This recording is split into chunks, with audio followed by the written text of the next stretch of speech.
Kalau ada kan, kejadian itu karena pemain-pemain baru, pemain lama. Itu saya katakan. Mempertahankan. Saya pernah bertanya ke 4 atau 5 komisioner KPK ex pensiun.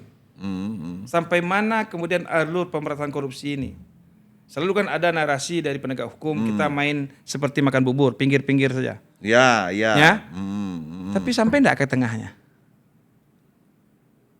Seingat saya dan sependek pengetahuan saya, banyak kasus korupsi besar di negeri ini tidak sampai ke titik tengah atau pelaku utama.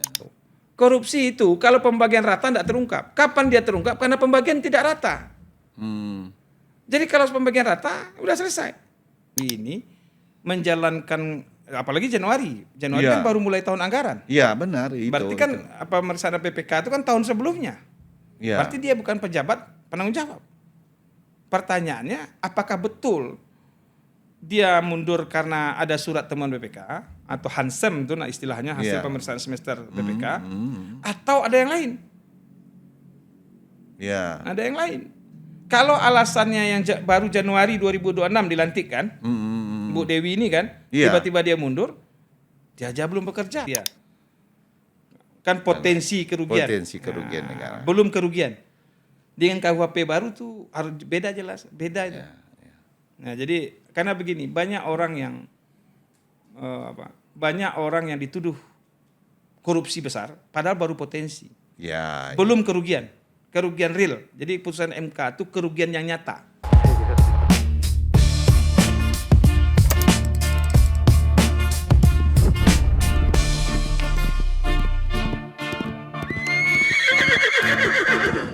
Saudara Wendra Yunaldi, kita udah dengar tadi kan masalah Menteri PU, ada temuan yang 1 sampai 3 triliun di Cipta Karya itu. Jika proyek ini terjepit di antara sengketa lahan di daerah, ini kan sengketa lahan nih. Dan audit BPK pusat itu, perlindungan hukum yang tersisa bagi pedagang, tindakan-tindakan yang merasa dirugikan pedagang tersebut, apakah mereka bisa menuntut ganti rugi atas waktu yang terbuang itu? Ya kalau misalnya begini, ada yang datang ke saya, Pak Wen, kalau Pak Wen dengan kawan-kawan anak nagari Ketunampe itu semakin lama kami menempati pasar, kan begitu ya? Ya. Proses ini jalan saja, ya kan? Yang penting nanti ketika APBN turun, karena diminta kan APBN turun kemudian dibangun, akan kau menghalangi tidak? Kan sudah dibangun pun kami kan hanya membatalkan alas haknya. Hak pakainya. Iya kan? Kami kan bukan menolak bangun pasarnya. Iya. Jadi silakan saja. Jadi sederhana sebenarnya. Itu yang awak kecian tadi itu Jang. Suruh isalangkan. Jadi pedagang ini nggak bisa menuntut ya? Ya kemana pedagang menuntut? Kalau dalam secara perdata misalnya begini, ini kan perikatan Pemda dan saya bicara sebagai orang terhadap hukum. pemerintah lah, dia dirugikan, biasa dia bisa berjualan, sekarang dengan kejadian ini lama ya, kali untuk dibangun. Dengan dulu cerita ini diskusi dengan teman-teman di Bukit Tinggi ketika pedagang waktu itu saya masih dekan di Fakultas Hukum, pedagang datang konsultasi, saya katakan, ketika terbakar objek perjanjiannya hapus, maka habis perjanjiannya. Kan apa yang bisa dituntut pedagang hari ini? Ya kan? Kan ada. Bagi yang pemilik kan sudah terbakar bangunannya. Objek perjanjiannya sudah berakhir. Maka ketika objeknya berakhir, habis perjanjiannya kan? Karena yang diperjanjikan hilang. Musnah. Apa yang paling bisa pedagang melakukan class action. Gugatan class action. Terhadap apa? Kelalaian Pemda gitu. Saya sudah bicara dengan beberapa pedagang melakukan class action. Contoh, harusnya pertanyaannya apakah pasar itu diasuransikan atau tidak?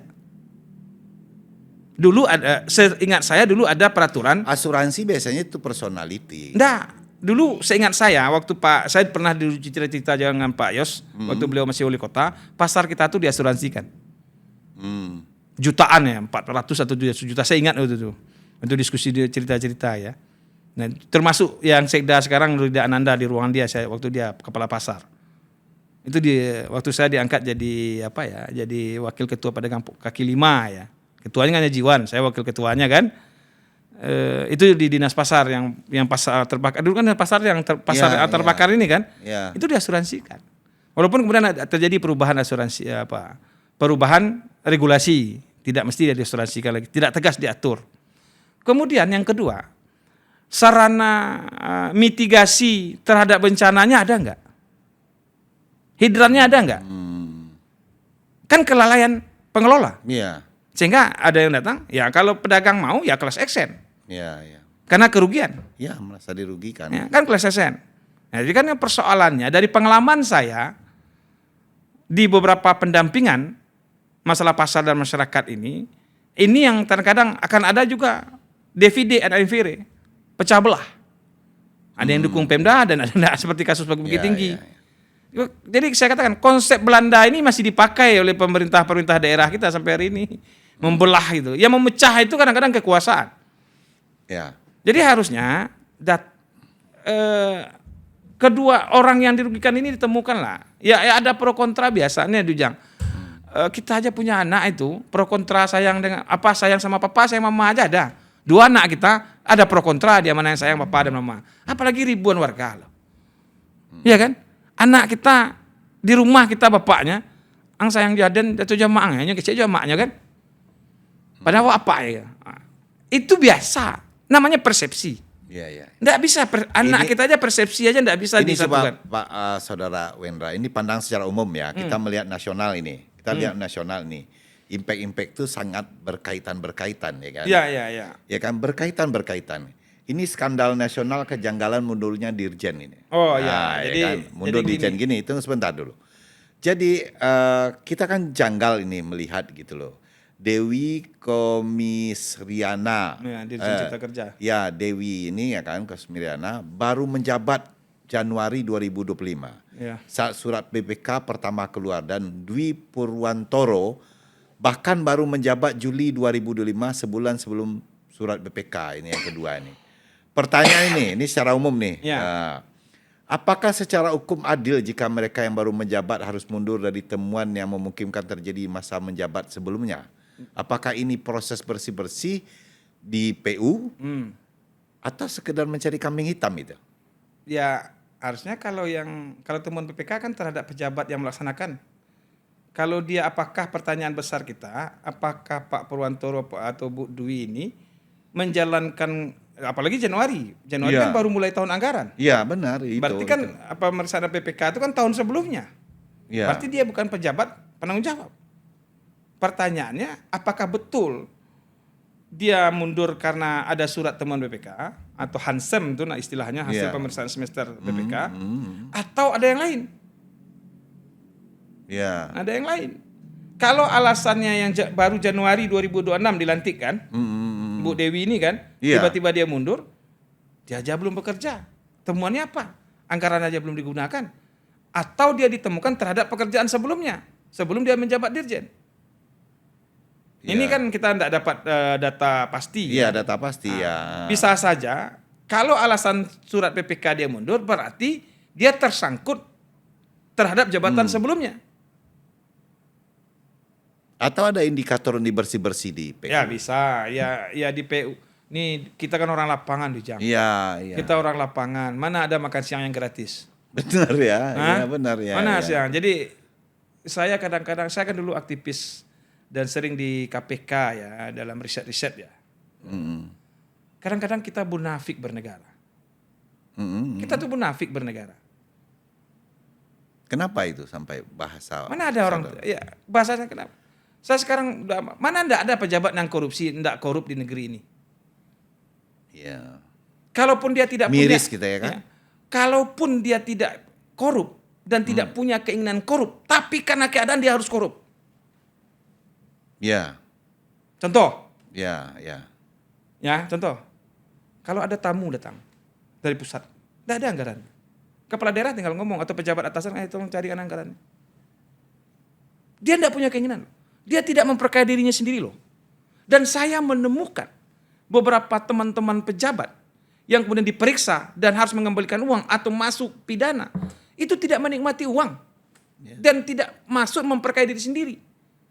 Tetapi karena kemudian dia atasan memerintahkan, dengan KUHP baru bisa jadi alasan untuk mulai bebas dari kesalahan, dari tindak pidana. Dia perintah oleh atasan.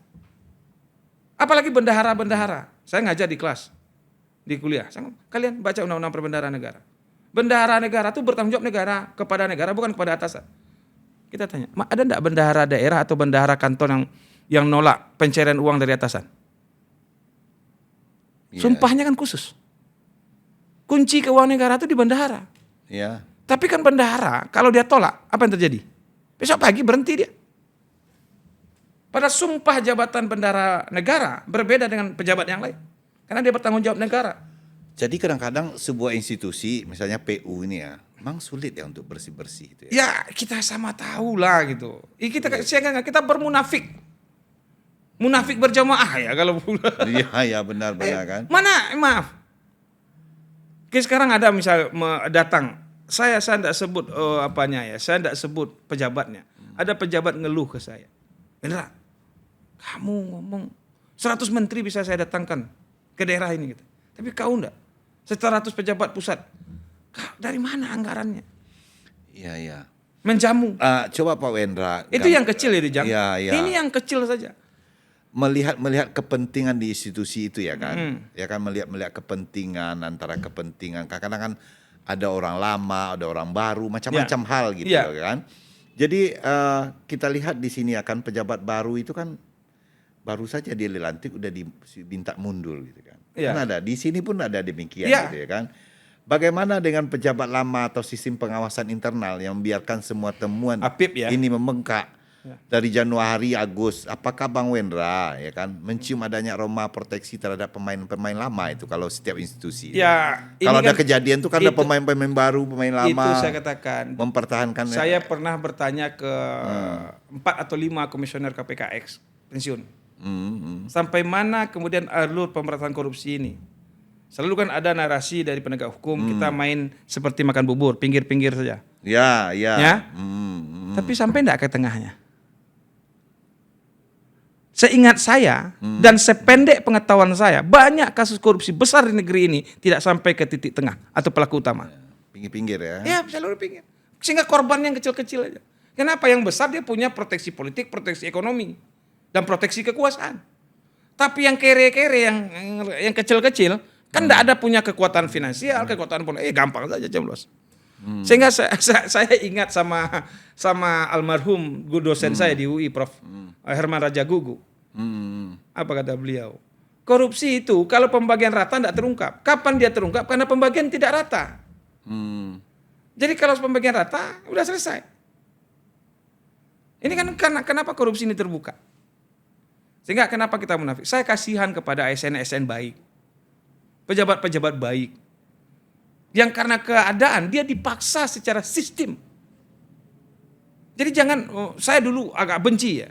Tetapi kemudian ketika ketemu, membaca, ada orang korupsi karena dipaksa dia korup. Dan bukan untuk dia. Contoh yang tenang, ada pejabat datang. Kan harus ya sewa tamu ya, dijamu. Sementara anggaran tamunya udah habis. Kan perintah, pandailah cari-cari, akhirnya digeser anggaran. Tapi yang pintar itu pejabat-pejabat lama itu ya. Digeser-geser anggarannya kan. Nah, di dunia proyek ya, saya kenapa pernah mau tender? Karena saya tidak mau itu bernego-nego. Mana ada makan siang yang gratis? Ya? Sehingga ada istilah 7%, 10%, mister 10%, master 11%. Mana ada? Temuannya malah kemudian ada yang temuan dari ICW malah anggaran itu sudah dinegokan sebelum direncanakan. Belum dilaksanakan. Ketika direncanakan sudah, Prof. Mahfud juga dalam banyak menyampaikan korupsi ini hari ini mulai dari perencanaan pun sudah dilakukan negosiasi. Ya, ini perencanaan misalnya pembangunan Sumatera Barat ini Pak. Ya. Misal kita melihat proyeksi besar flyover di Sijalawi. Ya. Dan normalisasi sungai-sungai yang ada di Sumatera Barat lah. Ya. Apakah itu keberanian eksekusi bisa dilakukan pejabat eselon 1? Ya kan kita nggak sampai ke menteri nih. Ya, KPA-nya kan decision maker-nya tetap menteri. Tetap menteri. Decision maker. Kita apresiasi lah Bung Andre Rosiade ya. Ya. Saya walaupun bingung ini dia di luar kapasitas sebagai dewan. Ya. Dia luar biasa gebrak begini gitu kan. Sehingga kemudian playover Tinjau Lawi kan. Saya ya Kan udah lama itu perencanaannya. Ya, yang saya katakan harus ada, sehingga saya katakan anggota dewan kita itu harus ada yang menjulu anggaran ke pusat. Ya, tapi begini, Saudara Wendra, kan dengan ketidakpastian posisi dirjen tadi kan ada Ya kan dia ada baru, pelaksananya, kan ada ya pelaksana. yang baru menjabat baru yang lalu mundur. Ya. Apakah Sumbar akan menjadi dirugikan karena pejabat pengganti ini pasti akan tiarap, takut mengambil keputusan besar itu? Enggak kan perintah menteri, kalau enggak mundur kan. Kalau di kementerian itu kan decision maker-nya kan tetap menteri. Kalau menterinya ngomong tidak, ya kan? Ya. Kalau menteri ngomong iya, presidennya ngomong tidak. Kan harus dilihat seperti itu kebijakan negeri ini gitu. Dirjen Tapi ini, kadang-kadang kan mata rantai itu dengan pejabat lama ini ada loh, dia tahu spesifik dengan apa yang dia lakukan gitu loh. Ya, mata rantainya bisa ada. Ya, tapi kan kemudian perencanaannya kan selesai. Kayak pasar Payakumbuh ya. Ya. Perencanaan kan katanya kabarnya udah. Ini kan tinggal Ya, jalan. Iya. Ya kan? Cuma yang saya katakan tadi, jangan-jangan nanti karena tidak bisa dialokasikan anggaran, Ya. karena tekanan ekonomi, mudah-mudahan tidak terjadi perang Iran dan Amerika Israel ini berkepanjangan lebih dari 2 bulan. Kata Prof Koni di dalam sebuah diskusi, Juli Indonesia kalau tidak dapat kolab. Prof Latur Harhari, kalau saya lupa nama, Frankie Latur Harhari gitu kan, Latunihin mengatakan kita hanya mampu cadangan uang devisa kita segini gitu kan. Ini kan berat ini. Kalau nggak salah pasarnya dijanjikan kalau nggak akhir 2026, kalau nggak awal 2027, begitu kalau saya nggak salah. Ya kan, waktu menteri datang terakhir dengan Andre. Ini jalan saja lah, gugatan kami jalan aja lah. Ya pasarnya selesai, yang penting kami alasaknya gitu kan. Oh kemudian kami akan menghambat pembangunan, tidak. Jadi dirjen dengan berganti nggak ada pengaruh? Ya, menurut saya tidak. Terhambat gitu Ya kira-kira, pasti kan ada misalnya begini, lobby kemarin dengan dirjen ini, lobby ini ya. Karena yang membuat perencanaan kan dirjen bukan menteri. Menteri kan tunjuk kiri, tunjuk kanan saja. Ya, ketika dirjennya berganti atau direkturnya berganti, dirjennya berganti, bisa saja kemarin komunikasi lebih agak cepat, bisa lambat, atau bisa saja ini lebih cepat dari yang kemarin gitu kan. Bisa. Saya kan nggak tahu bagaimana negosiasi Pemda Payakumbuh, lobby Payakumbuh dengan Dirjen Cipta Kerja dan apa. Tapi proyek besar ini, ini kan menyangkut kekuasaan dan politik ini, ya kan. Melakukan murni nggak itu tentang usulan, apakah ada politik? Ya pertanyaan saya begini, membuat perencanaan itu pertanyaan besar saya. Saya kan orang proyek juga, tapi perumahan ya. Membuat perencanaan itu tidak selesai sehari 2 hari. Pertanyaan besar kita, saya benar atau tidak? Mudah-mudahan salah. Kabarnya beberapa hari setelah pasar, market pasar itu sudah ada perencanaannya. Kan pertanyaan besar yang belum terjawab hari ini. Walaupun saya tahu zamannya udah Reza Palepi jadi wali kota sudah ada perencanaan itu 6 lantai itu berapa lantai ya. Iya kan? Jadi harus kita lihat benang merah ini semua gitu. Malah nanti saya bisikkan lah belakang. Saya enggak akan karena ada cerita-cerita balik layar gitu kan. Iya. Nah, saya bisikkan lah. Karena kalau enggak nanti kalau kita salah bisa salah tuduh pidana juga nanti pencemaran nama baik. Atau penghasutan. Jadi ini ya. Jadi bisa saja bisa dengan pergantian dirjen bisa lebih baik, bisa tidak. Oke, Pak Wendra Yunaldi. Ini kan kita cerita dari tentang impact-nya dari nasional sampai ke daerah. Sampai geopolitik tadi kan. Menariknya itu kan seperti kita pejabat SDA Dwi ini ya kan. Juli sampai begini sudah mundur, temuan BPK, ibarat yang lain sampai impact-nya ke daerah kita gitu loh. Sampai pembangunan Sinyolawi, sampai pasar Payakumbuh ya kan. Dari hal-hal yang demikian itu cuci tangannya ada nggak dilihat? Ya bisa tidak. Ya karena begini, temuan BPK itu kan baru potensi kerugian. Nanti kan diperiksa lagi nih. Ya, kerugian apalagi dengan KUHP baru tidak bisa sekonyong-konyong menyatakan kerugian negara ansih ya. Harus real dia. Kan potensi kerugian. Negara. Belum kerugian. Dengan KUHP baru tuh harus beda jelas, beda aja. Nah, jadi karena begini, banyak orang yang dituduh korupsi besar padahal baru potensi. Ya. Belum kerugian real. Jadi putusan MK itu kerugian yang nyata, bukan potensi. Jadi ya mudah-mudahan pergantian itu baik, ya, untuk kebaikan. Dan bagi saya kita doa Pasar Payakumbuh segera dibangun dan alas hak kami tetap diakui dalam bentuk pernyataan tanah ulayat. Dan pembangunan lain tetap berjalan. Pembangunan yang lain tetap berjalan. Baik pemirsa, terima kasih pada hari ini kita cukup berbicara panjang lebar dengan Saudara Wendra. Untuk itu selalu mengikuti Kusyah Bendi, grupnya Dimensia ini. Ada juga Argumen Rakyat, itu media sosial. Dan jangan lupa like, subscribe di Kusyah Bendi. Terima kasih. Saya Sudahi. Wassalamualaikum warahmatullahi wabarakatuh. Waalaikumsalam.